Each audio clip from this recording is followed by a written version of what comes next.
Hello friends, welcome to setup GK. Setup GK में आपका स्वागत है। दोस्तों, आज इस वीडियो में हम UP triple S C PET के पहले मॉडल पेपर को हल करने जा रहे हैं और आपसे अनुरोध है कि वीडियो को पूरा अंत तक देखें और लास्ट में आपका कितना स्कोर हुआ ये ज़रूर बताएं। यह वीडियो पूरे 100 क्वेश्चन की है जो आपको परीक्षा में 2 घंटे का टाइमिंग है। यहाँ पे हम हल करने जा रहे हैं और देखते हैं पहला क्वेश्चन क्या है। पहला क्वेश्चन है कि मोहनजोदड़ो का स्थानीय नाम क्या था। ऑप्शन था रेगिस्तान का टीला, नदीमुख भूमि का टीला, मृतकों का टीला, जीवन का टीला। तो मोहनजोदड़ो का स्थानीय नाम मृतकों का टीला था। इस प्रकार हमारा सही उत्तर सी हो जाएगा। नेक्स्ट क्वेश्चन है प्रारंभिक बौद्ध धर्म ग्रंथों की रचना किसमें की गई थी। ऑप्शन है प्राकृतिक पाठ, संस्कृत पाठ, पाली पाठ और चित्रलेखीय पाठ। तो प्रारंभिक बौद्ध धर्म ग्रंथों की रचना पाली पाठ में की गई थी। इस प्रकार हमारा सही उत्तर पाली पाठ हो जाएगा। नेक्स्ट क्वेश्चन देखते हैं। नेक्स्ट क्वेश्चन है वह सुल्तान कौन था जिसने खलीफा के अधिकार को मानने से इनकार कर दिया था।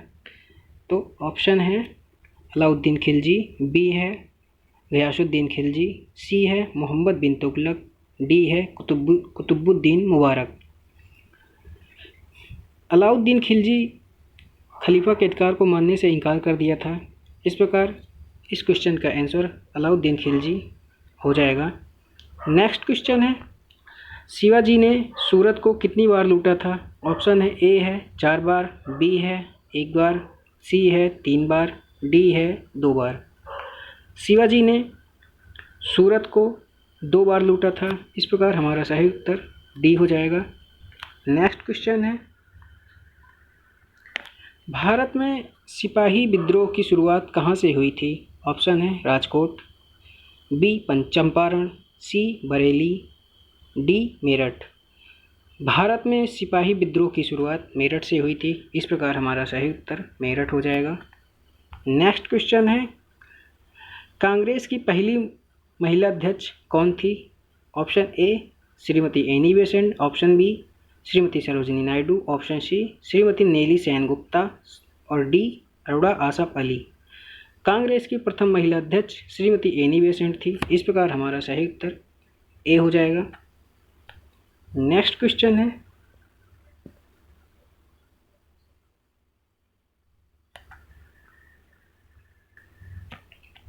महात्मा गांधी ने वर्ष में नेटाल भारतीय कांग्रेस का गठन किया था। Option A 1854, option B 1863, option C 1894, option D 1874। तो महात्मा गांधी ने 1894 में नेटाल भारतीय कांग्रेस का गठन किया था। इस प्रकार हमारा सही उत्तर 1894 हो जाएगा। नेक्स्ट क्वेश्चन है कैबिनेट मिशन भारत आया था। कैबिनेट मिशन भारत कब आया था। तो ऑप्शन ए है 1943, ऑप्शन बी 1944, ऑप्शन सी 1945 और option D 1946। Cabinet mission Bharat 1946 में आया था। इस प्रकार हमारा सही उत्तर ऑप्शन डी हो जाएगा। नेक्स्ट क्वेश्चन है निम्न में से कौन सा उपन्यास भारत के स्वतंत्रता सेनानियों के लिए प्रेरणा का स्रोत बना था। ऑप्शन ए परीक्षा भूमि, ऑप्शन बी आनंद मठ, ऑप्शन सी रंगभूमि और ऑप्शन डी पद्मराग। स्वतंत्रता के सेनानियों के लिए प्रेरणा का स्रोत आनंद मठ बना था। इस प्रकार हमारा सही उत्तर आनंद मठ हो जाएगा। नेक्स्ट क्वेश्चन है भारत का पहला भारतीय गवर्नर जनरल कौन था। Option A B R Ambedkar, option B C Rajagopalachari, option C doctor Rajendra Prasad और option D doctor S Radhakrishnan. भारत का पहला भारतीय गवर्नर जनरल सी राजगोपालाचारी थे। इस प्रकार हमारा सही उत्तर ऑप्शन बी हो जाएगा। नेक्स्ट क्वेश्चन देखते हैं। नेक्स्ट क्वेश्चन है कुल क्षेत्रफल के संबंध में विश्व के सबसे बड़े देशों में भारत का स्थान किस पर है। ऑप्शन है 7, ऑप्शन बी 6, ऑप्शन बी 5 और ऑप्शन डी 4। विश्व के सबसे बड़े देशों में भारत का स्थान 7 है। इस प्रकार हमारा सही उत्तर 7 हो जाएगा।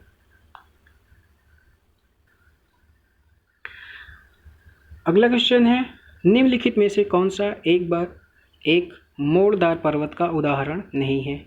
Option A Himalaya, option B Rocky, option C Aravalli और ऑप्शन सी एंडीज। मोड़दार पर्वत का उदाहरण अरावली पर्वत नहीं है। इस प्रकार हमारा सही उत्तर अरावली हो जाएगा। नेक्स्ट क्वेश्चन है, हुंड्रू जलप्रपात किस नदी पे है? ऑप्शन ए सुवर्णरेखा नदी, ऑप्शन बी कृष्णा नदी, ऑप्शन सी गोदावरी नदी, ऑप्शन डी कावेरी नदी। हुंड्रू जलप्रपात सुवर्णरेखा नदी पर है। इस प्रकार हमारा सही उत्तर ए हो जाएगा। नेक्स्ट क्वेश्चन है, ग्रैंड कैनियन किस नदी पर है? ऑप्शन है A Mississippi, option B Colorado, option C Columbia और option D Ohio. Grand Canyon नदी कोलोरेडो नदी पर है। इस प्रकार हमारा सही उत्तर बी हो जाएगा। नेक्स्ट क्वेश्चन देखते हैं, निम्नलिखित में से कौन सा देश संसार में यूरेनियम का सबसे बड़ा उत्पादक है? Option A Canada, option B दक्षिण अफ्रीका, ऑप्शन सी कजाकिस्तान और ऑप्शन डी यूएसए। देश कजाकिस्तान देश संसार में यूरेनियम का सबसे बड़ा उत्पादक है। इस प्रकार हमारा सही उत्तर सी हो जाएगा। नेक्स्ट क्वेश्चन है, दुग्ध उत्पादन में भारत कौन सा स्थान है? ऑप्शन ए चौथा, ऑप्शन बी तीसरा, ऑप्शन सी दूसरा और ऑप्शन डी पहला।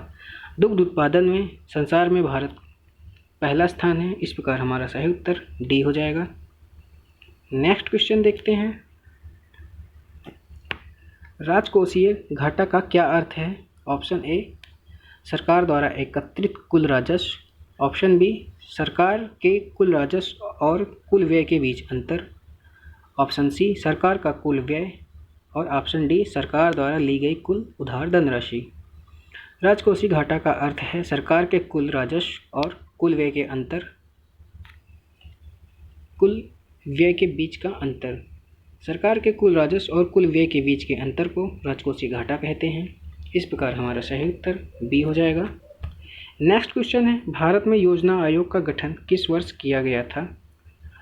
ऑप्शन है 1947, ऑप्शन बी 1950, ऑप्शन सी 1949 और ऑप्शन डी 1952। भारत में योजना आयोग का गठन 1950 में किया गया था। इस प्रकार हमारा सही उत्तर ऑप्शन बी हो जाएगा। नेक्स्ट क्वेश्चन देखते हैं,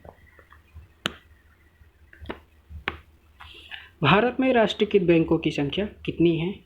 option A 14, option B 21, option C 20 और ऑप्शन डी 12। भारत में राष्ट्रीयकृत बैंकों की संख्या 12 है। इस प्रकार हमारा सही उत्तर डी हो जाएगा। ऑप्शन का नेक्स्ट क्वेश्चन है, मिश्रित अर्थव्यवस्था का क्या तात्पर्य है? ऑप्शन ए लघु एवं बृहद उद्योगों की विद्यमानता, ऑप्शन बी निजी एवं सार्वजनिक दोनों क्षेत्रों की विद्यमानता और ऑप्शन सी है प्राथमिक एवं द्वितीयक दोनों क्षेत्रों की विद्यमानता और डी है उपयुक्त में से कोई नहीं। मिश्रित अर्थव्यवस्था का अर्थ है निजी एवं सार्वजनिक क्षेत्र दोनों की विद्यमानता। इस प्रकार हमारा सही उत्तर बी हो जाएगा। नेक्स्ट क्वेश्चन देखते हैं, संविधान सभा ने भारत के संविधान को कब अंगीकृत किया था? ऑप्शन ए 26 जनवरी 1947, ऑप्शन बी 26 जनवरी 1950, ऑप्शन सी 26 जनवरी 1947 और ऑप्शन डी 26 जनवरी 1949। संविधान सभा ने भारत के संविधान को 26 नवंबर 1949 को अंगीकृत किया था। इस प्रकार हमारा सही उत्तर डी हो जाएगा। नेक्स्ट क्वेश्चन है, भारत का स्वतंत्रता का अधिकार भारतीय संविधान के किन अनुच्छेद में वर्णित है?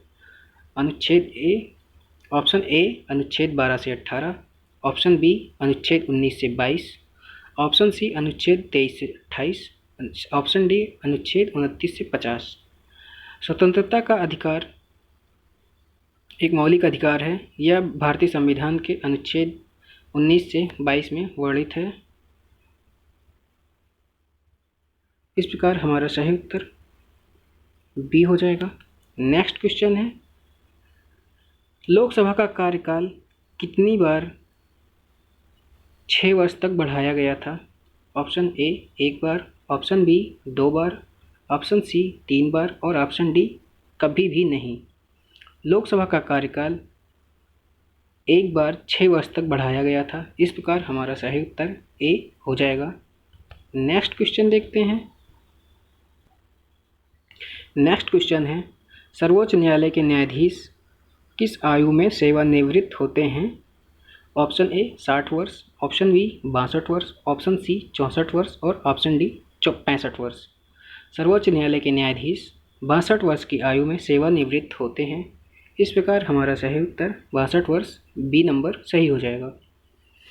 अगला क्वेश्चन है, 73वें संवैधानिक संशोधन अधिनियम के अनुसार पंचायत का कार्यकाल कितना होता है? ऑप्शन ए 4 वर्ष, ऑप्शन बी 3 वर्ष और ऑप्शन सी 6 वर्ष और ऑप्शन डी आपका है 5 वर्ष। तो 73वें संवैधानिक संशोधन अधिनियम के अनुसार पंचायत का कार्यकाल 5 वर्ष का होता है। इस प्रकार हमारा सही उत्तर डी हो जाएगा। नेक्स्ट क्वेश्चन देखते हैं।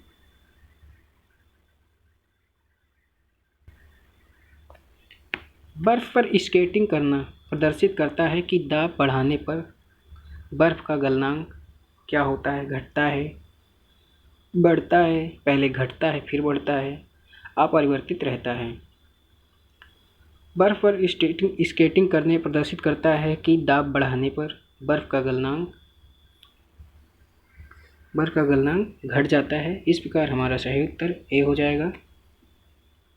नेक्स्ट क्वेश्चन है, निम्नलिखित में से किसने इलेक्ट्रॉन की खोज या आविष्कार किया था? ऑप्शन है Archimedes, option B Roald Amundsen, option C J Thomson और option D Rudolf Diesel. Electron की खोज जे थॉमसन ने की थी। इस प्रकार हमारा सही उत्तर सी हो जाएगा। नेक्स्ट क्वेश्चन देखते हैं। नेक्स्ट क्वेश्चन है, शुष्क बर्फ किसका ठोस रूप है? Option A ammonia, option B carbon dioxide, option C nitrogen और ऑप्शन डी ऑक्सीजन। शुष्क बर्फ कार्बन डाइऑक्साइड का ठोस रूप है। नेक्स्ट क्वेश्चन है, इस प्रकार इसका आंसर बी हो जाएगा। और नेक्स्ट क्वेश्चन है कि मानव शरीर में पाचन तंत्र का सबसे लंबा हिस्सा कौन सा होता है? ऑप्शन ए अग्नाशयी वाहिनी, ऑप्शन बी छोटी आंत, ऑप्शन सी बड़ी आंत और ऑप्शन डी ग्राशिका। मानव शरीर में पाचन तंत्र का सबसे लंबा हिस्सा छोटी आंत होता है। नेक्स्ट क्वेश्चन देखते हैं।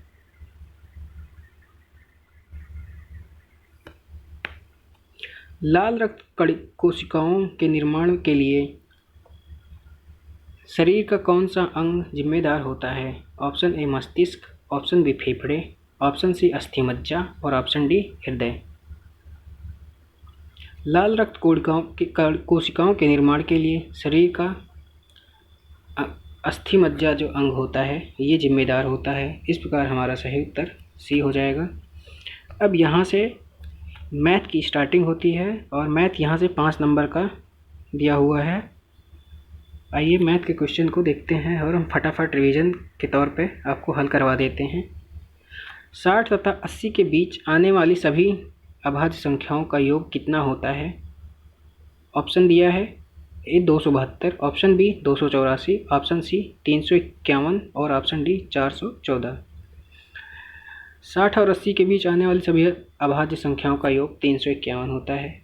आप कैलकुलेशन कर लीजिएगा, अभी इसको हम फटाफट करवा दे रहे हैं। नेक्स्ट क्वेश्चन है, यदि a अपान बी बराबर सी अपान डी बराबर 5 है तो 3a + 4b अपान 3b + 4d किसके बराबर होगा? Option A 60, option B 15, option C 5 और ऑप्शन डी 20। तो इसका सही आंसर होगा 5। नेक्स्ट क्वेश्चन देखते हैं।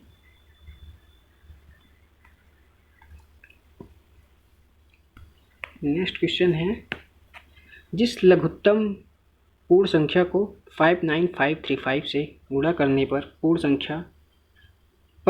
पूर्ण वर्ग संख्या बनती है वह संख्या x है। x के अंकों का योग क्या होगा? ऑप्शन ए 9, और ऑप्शन बी 5, ऑप्शन सी 7 और ऑप्शन सी 6। ऑप्शन डी जो है 6 होगा। इस क्वेश्चन का आंसर डी होगा, 6 सही होगा।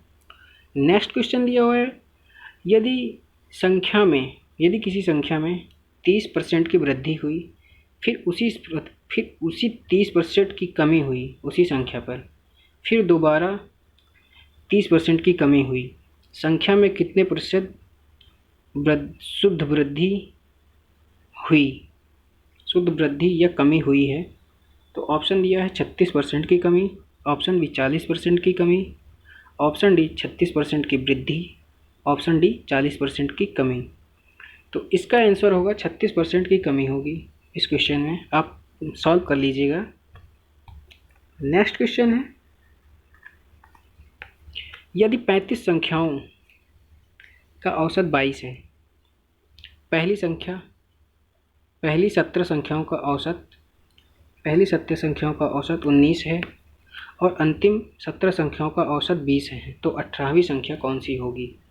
Option A 132, option B 107, option C 108 और ऑप्शन सी डी जो है 133। इस क्वेश्चन का आंसर 107 सही होगा।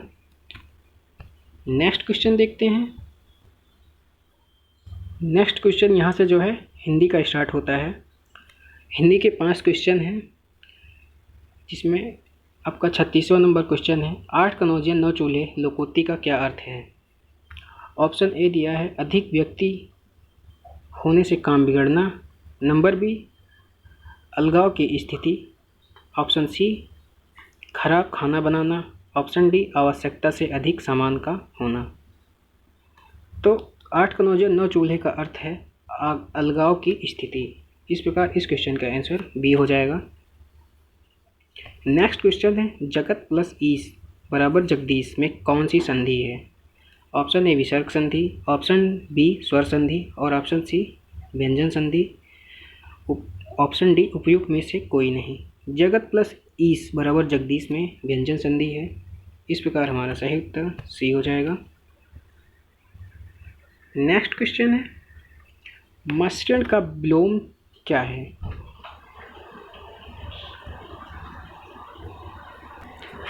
मसृण का विलोम शब्द क्या है? ऑप्शन है शिवकुमार, ऑप्शन बी चिक्कण, ऑप्शन सी रुच और ऑप्शन डी आष्टन।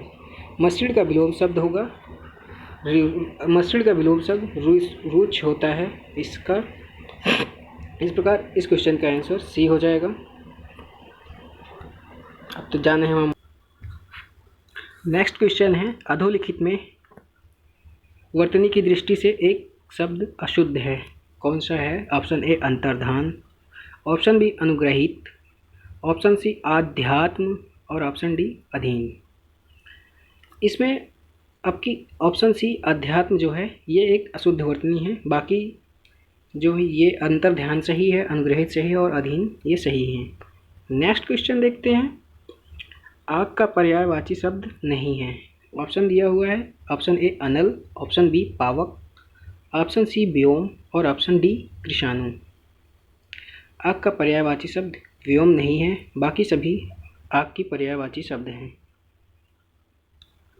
नेक्स्ट क्वेश्चन है, नेक्स्ट इंग्लिश दिया हुआ है।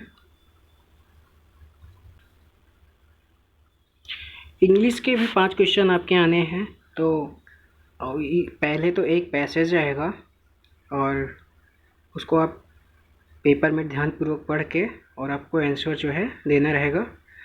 तो इस पैसेज का जो क्वेश्चन दिया हुआ है उसमें दिया हुआ है कि how many peoples unbelieved the queen Victoria situated at Cubbon park.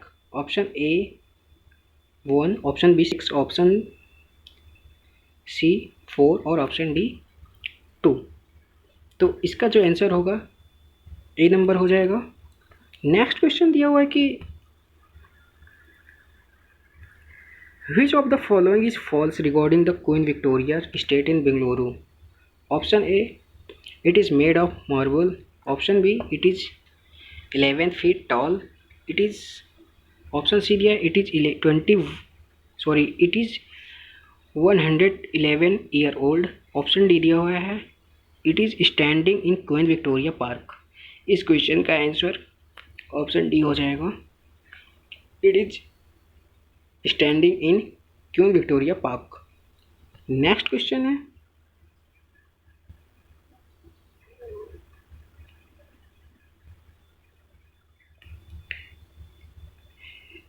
It is an fill in the blanks है of it is an day to start your new business. Option A ominous, occasional, option B occasional, option C audacious और option D auspicious. तो it is, इस question का जो answer हो जाएगा वो D number हो जाएगा। It is an auspicious day to start your new business. Next question दिया है कि डायरेक्शन दिया हुआ है नेक्स्ट क्वेश्चन के लिए, out of the 4 alternatives choose the one which the best expression the meaning of the given word। तो question है एडेप्ट का आपको वो वर्ड बताना है जो इसके समान मतलब बेस्ट एक्सप्रेशन देता हो। ऑप्शन दिया है ए एलोन और option B skilled, option C unknown और ऑप्शन डी काइंड हार्टेड। तो एडेप्ट का बेस्ट एक्सप्रेशन वर्ड जो होगा वो स्किल्ड होगा। नेक्स्ट क्वेश्चन है, choose the word opposite in the meaning of the given words. आपको एस्केंट की अपोजिट मीनिंग बतानी है। ऑप्शन ए का दिया हुआ है डिस्केंट, ऑप्शन बी डिस्प्रेशन और ऑप्शन डी सी जो है डिस्टेंट, ऑप्शन डी डिसेंट। तो एस्केंट की जो अपोजिट वर्ड होगा वो डिस्केंट होगा। नेक्स्ट क्वेश्चन देखते हैं, दिया हुआ है निर्देश की नीचे दिए गए विकल्पों में से कौन सा शब्दों का सार्थक क्रम दर्शाता है। यहाँ से आपका रीजनिंग स्टार्ट हो जाती है। आइए देखते हैं। पहला दिया हुआ है पत्र, ऑप्शन 2 में दिया हुआ है उपग्रह, तीसरे में टेलीफोन और चौथे में स्मार्टफोन। इसको आपको सही क्रम में दर्शाना है। तो इस क्वेश्चन का जो आंसर हो जाएगा वो सी हो जाएगा। पहले आपका पत्र आएगा, फिर टेलीफोन आएगा, फिर स्मार्टफोन आएगा, फिर उपग्रह आएगा। नेक्स्ट क्वेश्चन है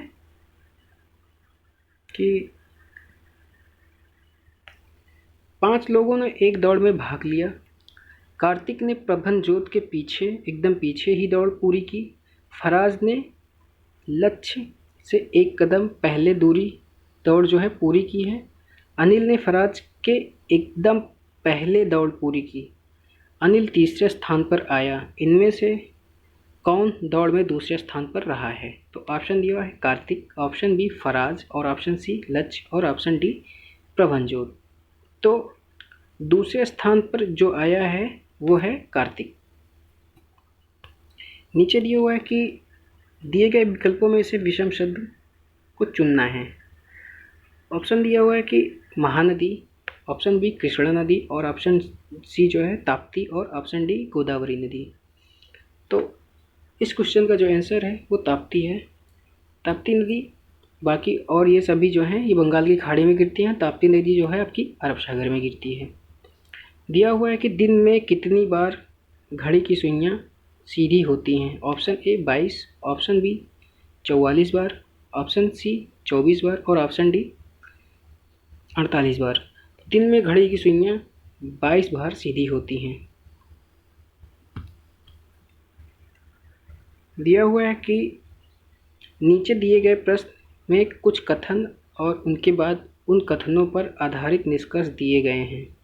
हालांकि उसमें सामान्य ज्ञात तथ्यों से भिन्नता हो सकती है। सभी निष्कर्ष पढ़ें और फिर आधारित करें कि दिए गए कौन से निष्कर्ष दिए गए कथनों के आधार पर संयुक्त हो। तो आपको एक बात बता दें कि कथन और निष्कर्ष से क्वेश्चन ज़रूर आएंगे। तो कथन दिया हुआ है कि, और आप कथन को ज़रूर एक बार पढ़ के जाइएगा अच्छे से। कथन है सभी बर्तन चम्मच हैं और सभी कटोरे चम्मच हैं। और इसका निष्कर्ष दिया हुआ है कि कोई बर्तन कटोरा नहीं है। दूसरा निष्कर्ष है कुछ बर्तन कटोरे हैं। तीसरा निष्कर्ष है कोई भी चम्मच बर्तन नहीं है। आपको ऑप्शन दिया हुआ है केवल निष्कर्ष 1 और 2 3 निकलता है। ऑप्शन बी है निष्कर्ष 1 अथवा निष्कर्ष 2 निकलता है। ऑप्शन सी निष्कर्ष 3 निकलता है और ऑप्शन डी में दिया है केवल निष्कर्ष 1 निकलता है। तो आपको जो बताना है, तो निष्कर्ष जो निकलता है कि निष्कर्ष 1 अथवा निष्कर्ष 2 निकलता है। और नेक्स्ट क्वेश्चन देखते हैं कि अब यहाँ से जो आपका है वो करंट का पार्ट है। तो यहाँ पे 51 नंबर क्वेश्चन दिया हुआ है कि जुलाई 2021 में भारतीय सेना ने किस अभिनेत्री के नाम पर गुलमर्ग कश्मीर में स्थित फायरिंग रेंज का नाम रखा है। तो ऑप्शन दिया है प्रियंका चोपड़ा, ऑप्शन बी विद्या बालन और ऑप्शन सी माधुरी दीक्षित और ऑप्शन डी ऐश्वर्या राय। तो इस क्वेश्चन का जो आंसर हो जाएगा वो विद्या बालन हो जाएगा। भारतीय सेना ने विद्या बालन अभिनेत्री के नाम पर गुलमर्ग कश्मीर में स्थित फायरिंग रेंज का नाम रखा है। अगला दिया हुआ है कि सुमेलित करना है। 4 राज्य के राज्यपाल का नाम दिया हुआ है। इधर ऑप्शन दिया हुआ है, ए में गोवा और राज्यपाल में दिया है PS Sridhar Pillai. Option B Karnataka में बंडारू दत्तात्रेय और option C Madhya Pradesh Thaawarchand Gehlot, option D Jharkhand Droupadi Murmu. तो इसमें आपको बता दें कि ये सही है, सॉरी कि कौन सा सही सुमेलित है आपको बताना है। तो इसमें जो सही सुमेलित है वो है ऑप्शन ए, बाकी जो सभी हैं ये सुमेलित नहीं है। आपको नेक्स्ट क्वेश्चन देखते हैं। नेक्स्ट क्वेश्चन है, जुलाई 2021 में किस देश ने एक नया मौसम उपग्रह FY-3E लॉन्च किया है। Option A Japan, option B America, option C रूस और ऑप्शन डी चीन। तो चीन ने नया मौसम उपग्रह FY-3E लॉन्च किया है। इस प्रकार हमारा सही उत्तर डी हो जाएगा। नेक्स्ट क्वेश्चन देखते हैं। 54 नंबर है आपका, जून 2021 में केंद्रीय मंत्रिमंडल ने कितने राज्यों में सार्वजनिक निजी भागीदारी मॉडल के आधार पर सभी आबादी वाले गांवों में ऑप्टिकल फाइबर कनेक्टिविटी प्रदान करने हेतु भारत नेट के कार्यान्वयन को मंजूरी प्रदान की है। Option A 20, option B 16, option C 15 और ऑप्शन डी 14। तो इस क्वेश्चन का जो आंसर है वो 16 नंबर हो जाएगा। सार्वजनिक निजी भागीदारी मॉडल के जरिए सभी आबादी वाले गांवों में ऑप्टिकल फाइबर कनेक्टिविटी हेतु भारत ने क्रियान्वयन को मंजूरी दी है। 16 राज्यों को मंजूरी दे दी गई है। दिया हुआ है कि मई 2021 में वैश्विक स्वास्थ्य शिखर सम्मेलन 2021 का आयोजन कहाँ किया गया था। Option A Rome, option B New York, option C Geneva और ऑप्शन सी मेलबर्न। तो मई 2021 में वैश्विक स्वास्थ्य शिखर सम्मेलन 2021 का आयोजन रोम में किया गया था। नेक्स्ट क्वेश्चन है, मई 2021 में संपन्न UEFA महिला चैंपियनशिप लीग 2021 का खिताब किस फुटबॉल क्लब ने जीता है। तो ऑप्शन है Paris Saint Germain, option B Chelsea, option C Barcelona और ऑप्शन डी बायर्न म्यूनिख। तो मई 2021 में संपन्न UEFA महिला चैंपियंस लीग 2021 का खिताब बार्सिलोना फुटबॉल क्लब ने जीता है। नेक्स्ट क्वेश्चन देखते हैं। नेक्स्ट क्वेश्चन है, जून 2021 में कौन संयुक्त राष्ट्र के व्यापार और विकास सम्मेलन अंकटाड की पहली महिला महासचिव नियुक्त हुई हैं। ऑप्शन है A Margaret Chan, option B Ursula von der, option C जो गॉय, ऑप्शन डी रेवेका ग्रिम्पशन। तो अंकटाड की जो पहली महिला महासचिव नियुक्त हुई हैं वो हैं रेवेका ग्रिम्पशन। नेक्स्ट क्वेश्चन देखते हैं, अंतर्राष्ट्रीय जैव विविधता दिवस कब मनाया जाता है। ऑप्शन ए 15 मई, ऑप्शन बी 17 मई, ऑप्शन सी 22 मई और ऑप्शन डी 28 मई। अंतर्राष्ट्रीय जैव विविधता दिवस जो है ये 22 मई को मनाया जाता है। इस प्रकार हमारा सही उत्तर 22 मई हो जाएगा। नेक्स्ट क्वेश्चन है, जनवरी 2021 में प्रधानमंत्री कौशल विकास योजना PMKVY 3.0 के तीसरे चरण का शुभारंभ किस देश के सभी राज्यों के कितने जिलों में किया गया है? तो option A 400, option B 550, option C 600 और ऑप्शन डी 650। तो PMKY कौशल विकास योजना के तीसरे चरण का शुभारंभ सभी राज्य के 600 जिलों में किया गया है। नेक्स्ट क्वेश्चन है,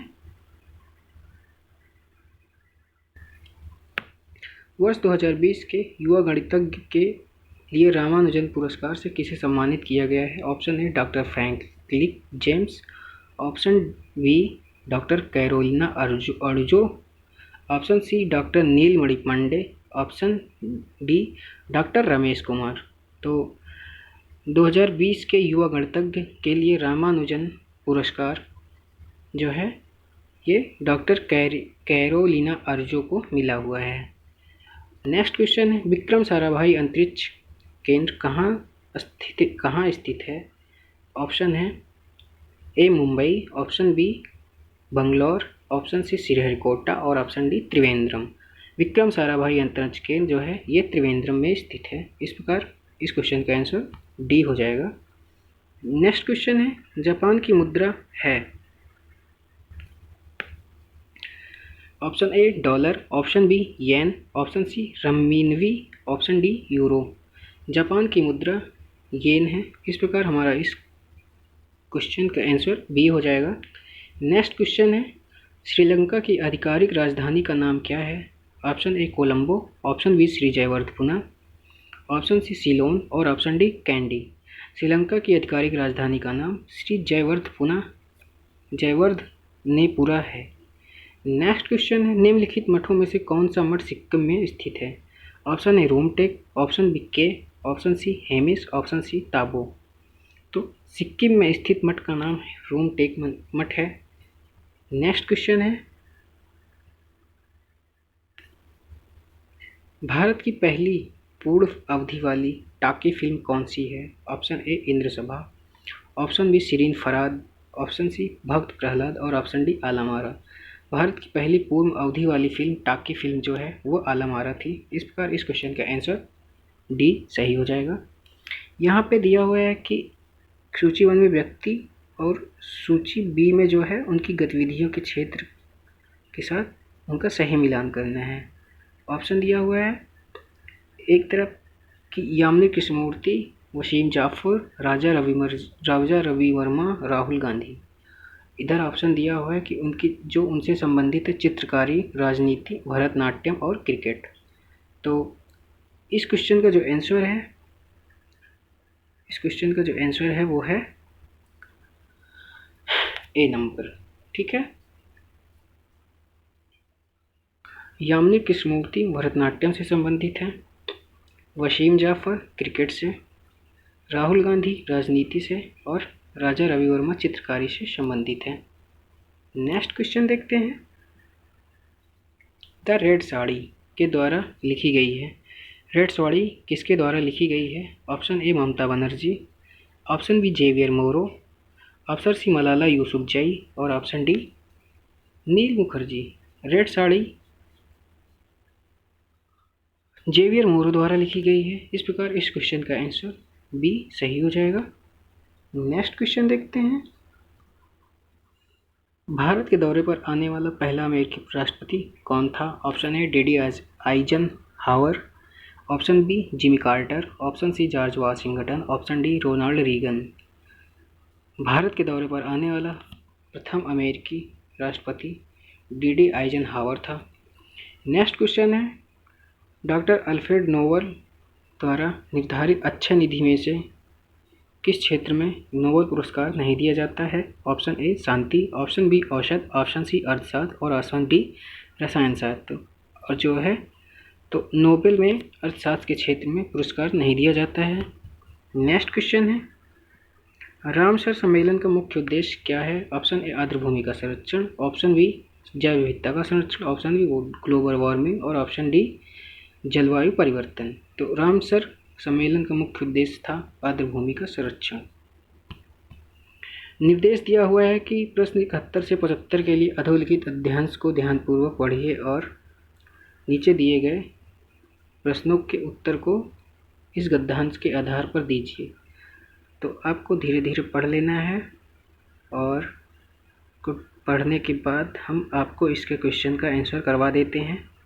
ऐसे ही क्वेश्चन पेपर में आएगा और ऐसे 2 क्वेश्चन पेपर में आने वाले हैं, इसलिए आपसे अनुरोध है कि आप जो है अपठित गद्यांश का अध्ययन कर लें। दिया हुआ है कि धर्म मनुष्य में किसका विकास करता है? तो ऑप्शन है ए है देवत्व का, ऑप्शन बी प्रकृति का, ऑप्शन सी व्यक्तित्व का और ऑप्शन डी घमंड का। तो धर्म मनुष्य में देवत्व का विकास करता है। नेक्स्ट क्वेश्चन है धर्म कहाँ निवास करता है? ऑप्शन ए समाज में, ऑप्शन बी राष्ट्र में, ऑप्शन सी अनुभूति में, ऑप्शन डी जो है इनमें से कोई नहीं। धर्म जो है वो अनुभूति में निवास करता है। नेक्स्ट क्वेश्चन है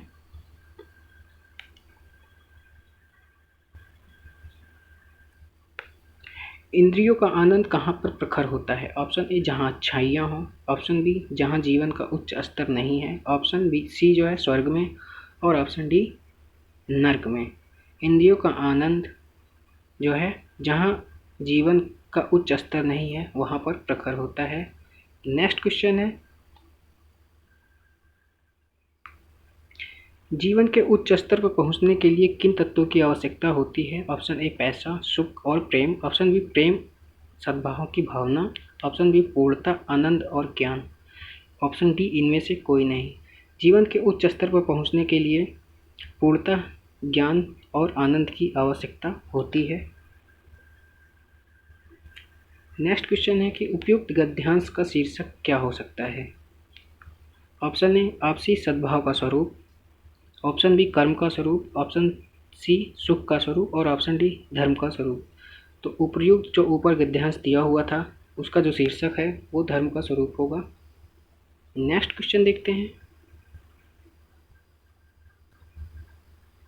निर्देश दिया हुआ है कि 76 से 80 दिए गए गद्यांश को पढ़कर निम्नलिखित प्रश्नों को सही विकल्प छांटिए। आपको बता चुके हैं कि हम हिंदी के 2 गद्यांश जरूर आएंगे। 2 गद्यांश 10 नंबर का होता है। आप इसको ध्यानपूर्वक पढ़ लीजिए और पढ़ने के बाद आप वीडियो को बाद में फिर से देखिएगा और खुद से लगाइएगा और बताइएगा कि आपने कितना जो है स्कोर कर पा रहे हैं। नेक्स्ट क्वेश्चन है इसका जो है इसमें जो क्वेश्चन दिया है इस गद्यांश का पहला क्वेश्चन है कि आदिम आर्य थे। तो आदिम आर्य जो है क्या थे? घुमक्कड़ थे, स्थिर थे, असमर्थ थे कि इनमें से कुछ नहीं थे? तो आदिम आर्य जो थे वो घुमक्कड़ थे।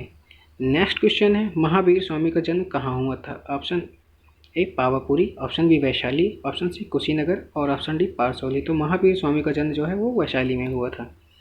नेक्स्ट क्वेश्चन है शंकराचार्य ने कितनी वर्ष की अवस्था में संन्यास लिया था? तो option A 8, option B 20, option C 14 और ऑप्शन सी 12। तो शंकराचार्य ने जो है वो 12 वर्ष की अवस्था में संन्यास लिया था। नेक्स्ट क्वेश्चन है महात्मा बुद्ध ने जब बुद्धत्व प्राप्त किया था तब उनकी अवस्था क्या थी? तो जब बुद्धत्व प्राप्त किया था तब उनकी अवस्था क्या थी? तो ऑप्शन में है 12 वर्ष, ऑप्शन बी 35 वर्ष, ऑप्शन सी 45 वर्ष और ऑप्शन डी 80 वर्ष। महात्मा बुद्ध ने जब बुद्धत्व प्राप्त किया था तब उनकी अवस्था 35 वर्ष थी। नेक्स्ट क्वेश्चन है श्रुति धर्म का क्या अर्थ है? ऑप्शन ए जैन धर्म, ऑप्शन बी बौद्ध धर्म, ऑप्शन सी मुस्लिम धर्म और ऑप्शन सी वैदिक धर्म। श्रुति धर्म का अर्थ है वैदिक धर्म।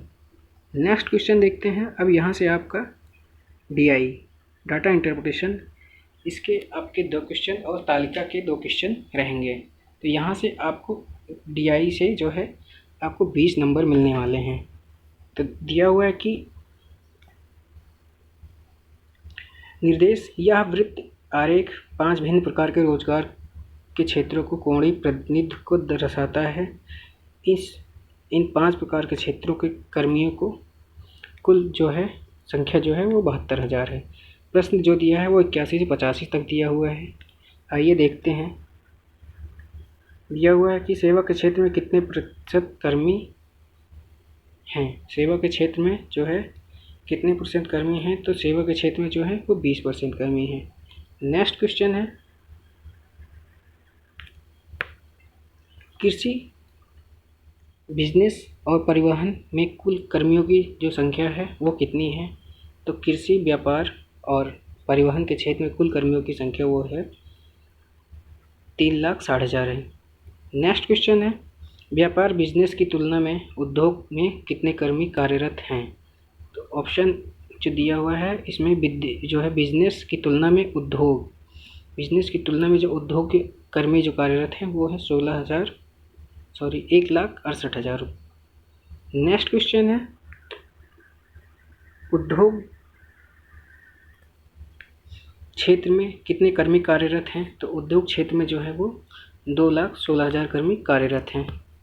परिवहन, व्यापार और सेवा क्षेत्र में कुल कार्यरत कर्मियों की संख्या और कृषि क्षेत्र में कुल कर्मियों की संख्या से कितना अधिक है। मतलब कि इन तीनों का और इसका जो कर्मी हैं ये जो है कृषि वाले से कितने अधिक हैं। तो जो कृषि वाले से जो अधिक हैं वो हैं 24,000।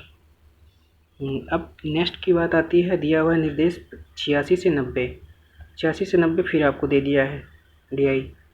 डीआई में दिया हुआ कि दिए गए दंड आरेख बार ग्राफ 6 वर्षों के दौरान 2 स्कूल के विद्यार्थियों की संख्या को दर्शाता है। ऑप्शन ए काला जो है वो स्कूल ए है और अब काला जो है वो स्कूल बी है। ठीक है। दिया है किस वर्ष में दोनों स्कूल के विद्यार्थियों की संख्या का निरपेक्ष अंतर सबसे अधिक है। तो जो ऊपर दिया हुआ है दोनों कॉलेज ए कॉलेज बी, उसके जो सबसे निरपेक्ष सबसे अंतर है अधिक है तो वो जो है 2012 में है। ठीक है, 2012 में। नेक्स्ट क्वेश्चन दिया हुआ है कि 6 वर्षों की अवधि के दौरान स्कूल बी के विद्यार्थियों की औसत संख्या कितनी थी। तो जो स्कूल बी के विद्यार्थियों की जो औसत संख्या है वो 6 वर्ष में जो दिया हुआ था पूरे, उसमें कितने जो थी, तो वो जो थी 616.67 थी। नेक्स्ट क्वेश्चन है, किस वर्ष में स्कूल बी के विद्यार्थियों की संख्या में प्रतिशत वृद्धि जो है वो पिछले वर्ष की तुलना में अधिक थी। तो जो पिछले वर्ष की तुलना में प्रतिशत वृद्धि थी वो 2009 में थी, अधिक थी। नेक्स्ट क्वेश्चन है, सभी वर्षों के दौरान स्कूल बी और स्कूल ए के मतलब कुल जो पूरा कार्यक्रम चला है उसमें कुल विद्यार्थियों का बी और ए का अनुपात कितना था। तो वो जो है 415:401 था। नहीं सॉरी, वो जो अनुपात था वो 370:429 था। नेक्स्ट क्वेश्चन है, वर्ष 2008 एवं 2009 में स्कूल ए के विद्यार्थियों की संख्या, मतलब ए के जो विद्यार्थी थे उनके जो 2008 और 2009 में थे, और वर्ष 2012 में एवं 13 के जो 2012 और 2013 में विद्यार्थी जो बी थे उनकी संख्या से कितना अधिक है। तो उनकी संख्या से जो है वो 460 अधिक था। नेक्स्ट क्वेश्चन, 91 से 95 दी गई तालिका। अभी तक आपने वार्ता पढ़ा, अब तालिका पढ़ेंगे। तालिका में दिया हुआ है कि परीक्षा केंद्रों का नामांकन दिया गया है, कुल विद्यार्थियों की प्रतिशत संख्या के रूप में दर्शाया गया है। यह तालिका प्रत्येक परीक्षा केंद्र या ऑनलाइन अभ्यर्थियों की उपस्थिति की संख्या के कुल कितने प्रतिशत के रूप में दर्शाती है। अभ्यर्थियों की कुल संख्या जो है वो इतनी है, और ये आपका बार ग्राफ वो जो है तालिका दी हुई है। अब आपको क्वेश्चन देखना है, तो आपको हम क्वेश्चन का प्रारूप दिखाना चाहते हैं कि ऐसे ही क्वेश्चन आते हैं और आपको हल करना है। दिया हुआ है परीक्षा, यदि परीक्षा केंद्र F के स्थान पर F पर उपस्थित अभ्यर्थियों की कुल संख्या के 15% के बराबर है। यदि परीक्षा A जो है A परीक्षा केंद्र पर F पर उपस्थित विद्यार्थियों या अभ्यर्थियों की कुल संख्या के 15% के बराबर है तथा B परीक्षा केंद्र K पर उपस्थित अभ्यर्थियों के बराबर है, तो A और B का कितना प्रतिशत, ए जो है बी का कितना प्रतिशत है, तो ए जो है वो बी का 11.25% है। नेक्स्ट क्वेश्चन है, परीक्षा केंद्र एच, के तथा एफ से कुल ऑफलाइन अभ्यर्थियों की कुल संख्या परीक्षा केंद्र जी तथा जे से उपस्थित जो है अभ्यर्थियों की कितनी संख्या है, मतलब कितनी संख्या कम है। जो ये जो संख्या है इससे जो है कितनी कम है, तो वो जो है इतनी कम है। ऑप्शन बी नंबर जो है दिया हुआ है 100,920। नेक्स्ट क्वेश्चन देखते हैं, परीक्षा केंद्र एफ, एच, जे तथा जी से ऑफलाइन अभ्यर्थियों की कुल संख्या क्या है। तो जो है वो ऑप्शन की संख्या है एफ, एच, जे और जी से जो है परीक्षा केंद्र जो है उनके ऑफलाइन विद्यार्थियों की कुल संख्या जो है वो 5,64,720 है। नेक्स्ट है दिया, यदि परीक्षा केंद्र के से कुल उपस्थित अभ्यर्थियों की संख्या का परीक्षा केंद्र जे से कुल ऑफलाइन अभ्यर्थियों की संख्या का अनुपात क्या है, मतलब कि परीक्षा केंद्र के से जितने उपस्थित हैं और परीक्षा केंद्र जे से जो कितने ऑफलाइन वाले हैं उनका जो अनुपात क्या है वो क्या है, तो उनका जो अनुपात है 80:81 है। नेक्स्ट क्वेश्चन है,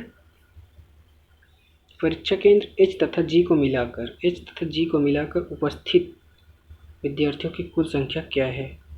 तो एच तथा जी को मिलाकर कुल विद्यार्थियों की संख्या जो है वो 3,88,200 है। ठीक है, अब फिर आपको एक तालिका दी हुई, हमने आपसे बताया था कि 2 तालिका और 2 बार ग्राफ्स, मतलब कि कुल मिला के 20 नंबर के क्वेश्चन डीआई से आने वाले हैं। तो निर्देश दिया हुआ है कि प्रश्न 96 से 100 तक दी गई तालिका वर्ष 2012 से 17 के दौरान विभिन्न मॉडल ए, बी, सी, डी तथा ई की उत्पादित कारों की कुल संख्या हजारों में को दर्शाती है। तालिका का अध्ययन करें और दिए गए प्रश्न का हल करें। आपको की सुविधा के लिए बता दें, आप इस तालिका को जो है एक बार खुद से हल करने की कोशिश करें तो आपको पेपर में काफ़ी मदद मिल पाएगी। प्रश्न दिया हुआ है कि वर्ष 2013 और 14 को मिलाकर किस वर्ष की कारों की संख्या उन 2 वर्षों में उत्पादित कुल कारों की संख्या का ठीक 25% है। तो इस क्वेश्चन का जो आंसर है वो डी है। जो डी है वो उन दोनों वर्षों को मिलाकर कारों की संख्या का 25% है। नेक्स्ट क्वेश्चन है, वर्ष 2015 में उत्पादित किस प्रकार की कारों की संख्या उस वर्ष में उत्पादित कुल कारों की संख्या का ठीक 20% है। मतलब सेम क्वेश्चन, इसमें 2 वर्ष का पूछ लिया था, इसमें 1 वर्ष का पूछ लिया था। इसमें जो आंसर हो जाए वो ई वाला आंसर हो जाएगा।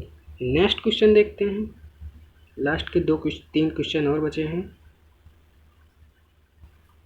क्या हुआ कि वर्ष 2016 के संदर्भ में वर्ष 2017 में किस प्रकार की कार के उत्पादन प्रतिशत में सर्वाधिक कमी दर्ज की गई है। 2016 और 2017 में किस प्रकार के उत्पादन में 2017 की तुलना में जो है कितनी कमी जो दर्ज हुई है वो जो है कार ए में जो है वो कमी आई है। नेक्स्ट क्वेश्चन है कि वर्ष 2012 की तुलना में वर्ष 2016 के कारों के जो उत्पादन है उसमें कितनी प्रतिशत की वृद्धि हुई है। इसमें जो वृद्धि हुआ है तो वो वृद्धि जो हुई है 50% हुई है। नेक्स्ट क्वेश्चन और लास्ट क्वेश्चन है, वर्ष 2014 और 2015 में उत्पादित कुल कारों का औसत संख्या कितनी है। तो 2015 और 2014 में जो कुल उत्पादित कारों की उनका औसत संख्या वो जो है 135 है। इस प्रकार वीडियो की समाप्ति होती है और आपसे अनुरोध करते हैं कि वीडियो पूरा देखने के बाद आपका क्या औसत रहा है ये कमेंट में ज़रूर बताएं। वीडियो देखने के लिए बहुत बहुत धन्यवाद।